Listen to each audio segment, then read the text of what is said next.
Hello दोस्तों, स्वागत है आपका अपने YouTube चैनल गायत्री मेडिकल में, जहां आप पाते हैं दवाइयों की संपूर्ण जानकारी। आज के इस वीडियो में हम बात करेंगे डेरोलेक कैप्सूल के बारे में।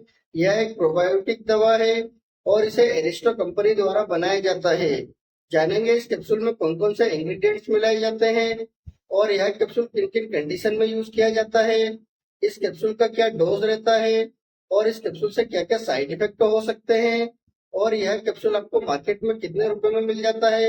ये सभी बातें जानेंगे इस वीडियो में, तो बने रहिए वीडियो के अंत तक, जिससे कि आपको इस कैप्सूल के बारे में पूरी जानकारी मिल सके। तो चलिए वीडियो की शुरुआत करते हैं।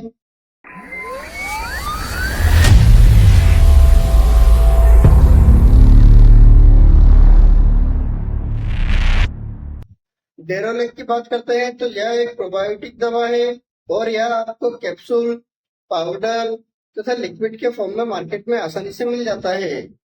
इसमें जो डेरोलेक कैप्सूल है यह एडल्ट के लिए यूज किया जाता है और जो पाउडर और लिक्विड है यह बच्चों के लिए यूज किया जाता है। अब बात कर लेते हैं इंग्रेडिएंट्स की। इस दवा के इंग्रेडिएंट्स की बात करते हैं तो इसमें जो नेचुरली प्रोबायोटिक इंस्टेंट है, जिसे आप स्क्रीन पर देख पा रहे हैं, ये चारों इसमें मिलाए जाते हैं और ये चारों प्रोबायोटिक इंटेस्टाइन पर डायरेक्टली काम करते हैं। अब बात कर लेते हैं प्राइस की। डेरोलेक कैप्सूल के प्राइस की बात करते हैं तो एक कैप्सूल की एवरेज प्राइस 10 रुपए होती है और जो डेरोलेक पाउडर है वो 13 रुपए के आसपास होती है और जो डेरोलेक एक्वा लिक्विड है वो 31 रुपए के आसपास होती है। और ये आपको मार्केट में आसानी से मिल जाते हैं और ये जो प्राइस है समय के साथ बढ़ सकती है। अब बात कर लेते हैं यूज की। डेरोलेक कैप्सूल के यूज की बात करते हैं तो जैसा कि हम जानते हैं कि यह एक प्रोबायोटिक दवा है और यह इंटेस्टाइन पर डायरेक्टली काम करती है। तो इसका यूज इंटेस्टाइन से जुड़ी बीमारी को ठीक करने के लिए किया जाता है। जैसे यदि किसी व्यक्ति को डायरिया, जिसे हम दस्त कहते हैं, यह एक प्रकार की बीमारी है। इस बीमारी में व्यक्ति को पूरे दिन दस्त लगे रहते हैं और इस दस्त के साथ में व्यक्ति के पेट में दर्द होना, पेट में मरोड़ होना, इस प्रकार की समस्या होने लगती है। तो इस दस्त की समस्या को ठीक करने के लिए इस कैप्सूल का यूज किया जाता है। यदि किसी व्यक्ति को हेवी एंटीबायोटिक दिया जाता है या किसी व्यक्ति को एंटीबायोटिक सूट नहीं होता है तो उस समय व्यक्ति को दस्त लग जाता है, तो उस दस्त को रोकने के लिए भी इस कैप्सूल का यूज किया जाता है। यदि किसी व्यक्ति को इंटेस्टाइन में किसी भी प्रकार का इन्फेक्शन हो जाता है, जिससे कि जो इंटेस्टाइन का पेरिस्टाल्टिक मूवमेंट है वो डिस्टर्ब हो जाता है, तो उसको ठीक करने के लिए भी इस कैप्सूल का यूज किया जाता है। यदि किसी व्यक्ति का डाइजेशन सिस्टम बिगड़ जाता है, जिस कारण से व्यक्ति खाना खाने के बाद तुरंत टॉयलेट जाने लगता है, खाना ठीक से नहीं पचता है, तो इस प्रकार की कंडीशन को ठीक करने के लिए भी इस कैप्सूल का यूज किया जाता है।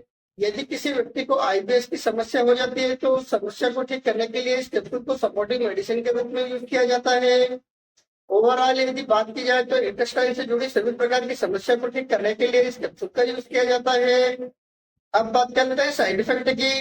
डेरोलेक कैप्सूल के साइड इफेक्ट की बात करते हैं तो वैसे तो इस कैप्सूल से किसी भी प्रकार का कोई साइड इफेक्ट नहीं होता है, लेकिन यदि किसी व्यक्ति को इस कैप्सूल से किसी भी प्रकार का कोई साइड इफेक्ट होता है तो उसको कुछ कॉमन साइड इफेक्ट हो सकते हैं, जैसे nausea, vomiting, abdominal pain, headache, gastric irritation, skin irritation, constipation, इस प्रकार के कुछ कॉमन साइड इफेक्ट हो सकते हैं। इसके अलावा अगर और कोई साइड इफेक्ट होते हैं तो इस कैप्सूल को लेना बंद करें और अपने डॉक्टर से कंसल्ट करें। अब बात कर लेते हैं कैप्सूल का क्या डोज रहता है और इसको कितनी मात्रा में दिया जाता है। इस कैप्सूल के कॉमन डोज की बात करते हैं तो एडल्ट व्यक्ति को दिन में 2 से 3 बार आवश्यकता के अनुसार दिया जाता है और इसे नॉर्मली 3 दिन से लगाकर 5 दिन तक दिया जाता है और इतने समय में व्यक्ति की प्रॉब्लम ठीक हो जाती है। और यदि किसी व्यक्ति की समस्या इतने समय में ठीक नहीं होती है तो उसे 10 दिन या इससे लंबे समय तक भी दिया जा सकता है। और बच्चों के डोज की बात करते हैं तो बच्चों को पाउडर या लिक्विड दोनों में से एक दिया जाता है और इस पाउडर को दिन में एक बार देना ही सफिशियंट रहता है।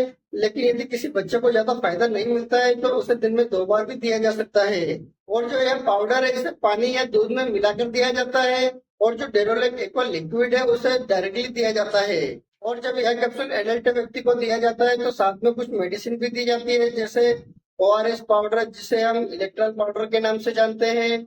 इसके अलावा साथ में लोप्रामाइड टेबलेट दी जाती है। साथ में कुछ एंटीबायोटिक टेबलेट भी दी जाती है, जैसे ओफ्लॉक्सासिन ओरिंडाजोल, जिसे हम ओफ्लोमेक ओजेट टेबलेट के नाम से जानते हैं। ये सभी टेबलेट और ये मेडिसिन सपोर्टिव मेडिसिन के रूप में दी जाती है। जिससे कि व्यक्ति के दस्त जल्दी ठीक हो सके। और यदि किसी व्यक्ति को दस्त के कारण बॉडी में पानी की कमी हो जाती है तो उसे आईवी फ्लूइड भी लगाया जाता है। प्रेगनेंसी में इस कैप्सूल की बात की जाए तो यह कैप्सूल बिल्कुल सेफ है। यदि कोई लेडीज प्रेग्नेंट है और प्रेगनेंसी के दौरान उसे दस्त की प्रॉब्लम हो जाती है तो उसे यह कैप्सूल दिया जाता है। और यह कैप्सूल प्रेगनेंसी के दौरान बिल्कुल सेफ है, इससे किसी भी प्रकार की कोई प्रॉब्लम नहीं होती है और इसका बहुत अच्छा रिजल्ट भी मिलता है। ये थी डेरोलैक कैप्सूल तथा डेरोलैक पाउडर की पूरी जानकारी। आपसे एक रिक्वेस्ट करूंगा, आप अपनी मर्जी से किसी भी प्रकार की कोई मेडिसिन का यूज ना करें। आप अपने डॉक्टर या किसी फार्मासिस्ट की सलाह से ही मेडिसिन का यूज करें। उम्मीद करता हूँ कि आपको डेरोलैक कैप्सूल के बारे में पूरी जानकारी मिली होगी। अगर वीडियो अच्छा लगे तो लाइक करें, शेयर करें, सब्सक्राइब करें, जिससे कि और भी लोगों को जानकारी मिल सके। जय हिंद, जय भारत।